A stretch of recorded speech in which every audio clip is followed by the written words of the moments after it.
Հարգելի հայրենակիցներ, շարունակվում է գլխավոր դատախազի 2024 թվականի դատախազության 2024 թվականի զեկույցի քննարկումը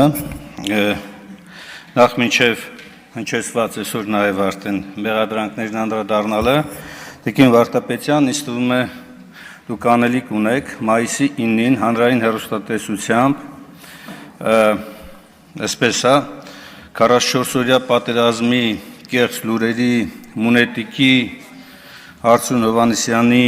հայտարարությունների վերաբերյալ իրականացնել իրավական ուսումնասիրություն եւ գնահատական հնչեցնել հատկապես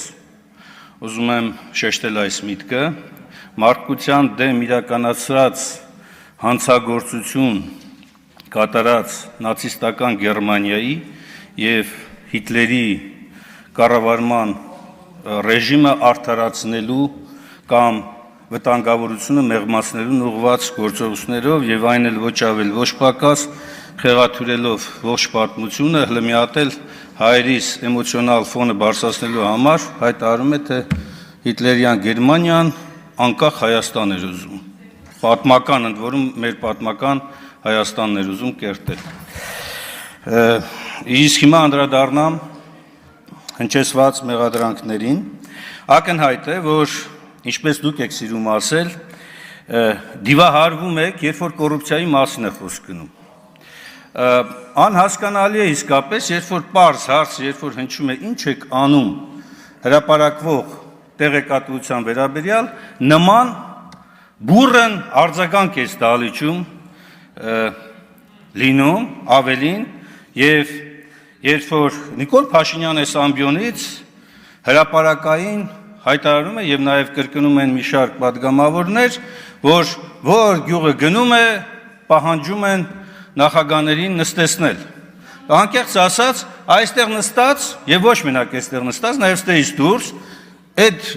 երևույթներից հետո քաղաքացիները իզնից էլ պահանջում են, թե ինչու օրինակ օրենսդրական փոփոխություն չեք առաջարկում, Բարսագույն պաշտոնատար անձանց հոգեբուժական բժշկական քննություն անցկացնելու պահանջը դնելու եւ բարբերաբար այդպիսի պահանջով առաջնորդվելու համար։ Հիմա բերեք գնահատենք, որն է ավելի արդար պահանջը օրենսդիր մարմնի ներկայացուցիչներից, օրենսդրական նախաձեռնություն անելը, թե արդարադատության ֆունկցիան վերցնելը։ Ինձ թվում է օրենսդրական նախաձեռնություն անելը։ Հիմա տեսեք, ոչ ավել ոչ պակաս է Սամբյոնից իմ անձի վրա կառուցում են հակակոռուպցիոն քաղաքականություն։ Ես ուղղակի ապշած եմ, թե ելույթ ունեցողներին, երբ որ վկայակոչում էին իմ 2016 թվականի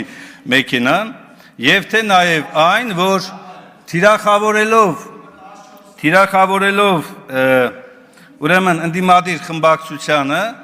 փորձում են ապօրինի գույքը սենց ամբողջությամբ վերագրել ընդդիմադիր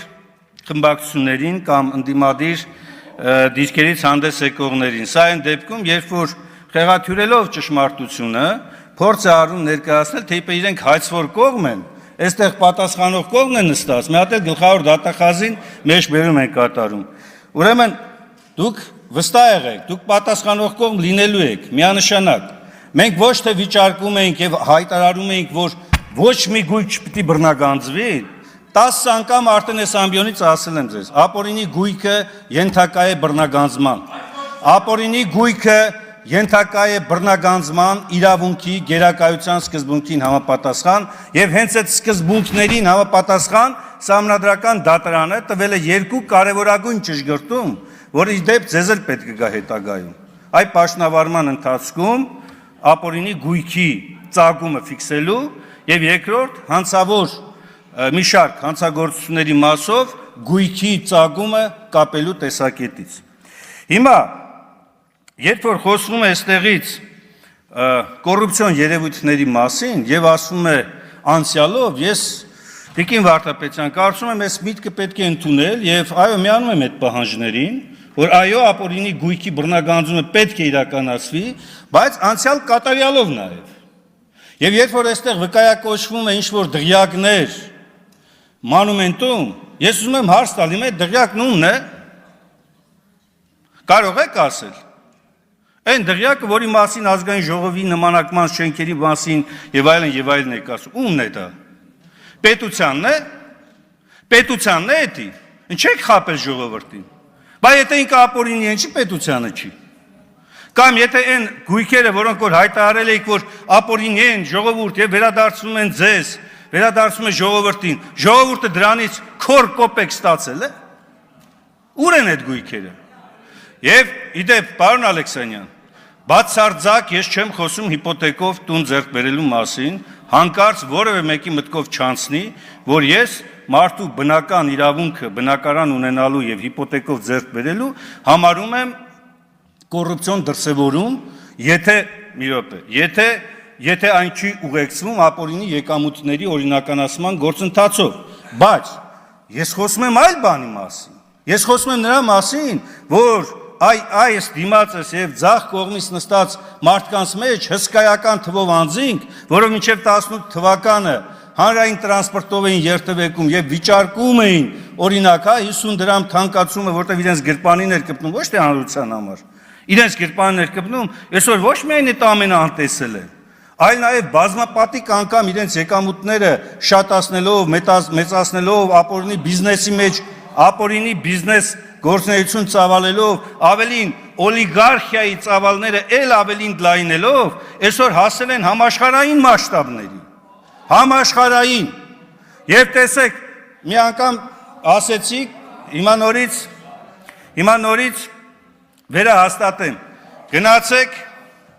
Արշակունյաց պողոտա, գնացեք Տիգրան Մեծ պողոտա, դուք կտեսնեք այնտեղ, թե ովքեր են որ դարձել են մեծահարուստներ եւ գնացեք նաեւ իհարկե դա երևի իշխանապողությունից հետո པարզ կլինի շատ ավելի մեծ ծավալներով, թե ապօրինի բիզնեսի մեջ այսօրվա իշխանություններից եւ նրանց հետ աֆիլացված անձանցից քանիսը կա։ Դա անպայման կբացահայտվի, իհարկե կբացահայտվի։ Ես դրա համար եմ ասում, անցյալ կատարյալով եւ նաեւ ապագային միտված հաստատումներով էս ամենը շարունակենք եւ տանենք առաջ, որովհետեւ կոռուպցիան, որը իշխանության բնական եւ տրամաբանական ծնունդն է, չի կարող կպնել ուղղակի ընդդիմությանը։ Ընդդիմության եւ կոռուպցիայի միջև կապը այն էլ առաջիկա զարգացումների շրջանակներում ուղղակի աբսուրդ է։ Իշխանությունը լծակ ունի եւ օլիգարխներ աճացնելով ու մեծացնելով, տարածելով եւ իր թևի տակ պահելով մի շարք բարձրաստիճան պաշտոնատար անձանց, օլիգարխիան դառնում է կոռուպցիայի առաջ մղող գործողություն իրականացնող սուբյեկտը։ Եվ երբ որ իշխանապողությունը եղավ, այն ժամանակ պարզվի, թե այստեղ sense նստած հպարտ հայացքներով նայող մարդկանցից քանիսն է որ մաքուր էին, քանիսն է որ այս ամբիոնից կեղծում էին իրականությունը։ Եվ այս ամենը գալիս է հաստատելու մեկ բան. Սիրելի հայրենակիցներ, մենք գործ ունենք մի իշխանության հետ, որը իսկապես տապալել է ամեն ինչ։ Ազգային հարցում ոչնչացրել է մեր ազգային իղձերը։ Այո, հանձնել է Արցախը, ուրացել է Արցախը, հայ ժողովրդին բերել է հսկայական կորուստներ, ավելին թիրախավորում է Արցախն ու արցախցիներին եւ չի խոսում անգամ Արցախի ժողովրդի վերադարձի իրավունքի մասին։ Եվ դրան զուգահեռ հիմա այս իշխանությունը, որը իր, այսպես ասած, կարևոր քայլերից էր համարում ժողովրդավարությունը եւ կոռուպցիայի դեմ պայքարը, ամբողջությամբ թաթախվելով հակաժողովրդավարական գործընթացների մեջ, նաև իրականացնելով կոռուպցիոն հսկայական գործարքներ, տապալել է նաև սա։ Եվ դա է պատճառը, որ այստեղից դիվահարված վարքագիծ է դրսևորում, երբ որ պարզ հարց է տրվում, ինչ է կատարվում այս կոռուպցիոն երևույթների բացահայտման ուղղությամբ։ Լրատվականների մասով, պարոն Ալեքսանյան, ոչ միայն տիրապետում եք շատ մեծ ռեսուրսների, նաև հսկայական ֆեյքերի ֆաբրիկայի, դա ամենօրյա ռեժիմով է գնում, ամենօրյա, ու պատահական չի, որ ցանկացած ելույթ այստեղից ճշմարտությունը բացահայտելու ընդդիմադիր պատգամավորի խոսքը կամ փողոցում կամ պարլամենտից դուրս ցանկացած նման հայտարարություն արժանանում է հսկայածավալ մի հատ գրոհի։ Ոչ թե գնում եք այդ հայտարարության հետքերով եւ բացահայտելու ճշմարտությունը Տիկին Վարդապետյան, այլ միանգամից հարձակում ընդդիմադիր հայացքներով տեր անձանց վրա, գետնին փռելով, ասֆալտին փռելով եւ քրեակատարողական հիմնարկները լցնելով։ Սա է այս իշխանության իրական կերպարը՝ հակաժողովրդավար եւ հակազգային իշխանություն։ Քաղաքացիական պայմանագիր խմբակցության անունից ելույթ կունենա խմբակցության ղեկավարը Հայկ Կոնջորյանը, համեցեք պարոն Կոնջորյան, իսկ դահլիճում լրություն։ Պարոն Մինասյան, չեք գնում, չէ՞։ Իհարկե, ծխել եք հարգել եք ուրեմն, որովհետև միշտ երբ որ ես մոտենում եմ ամբերին, դուք գնում եք ծխելու։ Պարոն Մինասյան,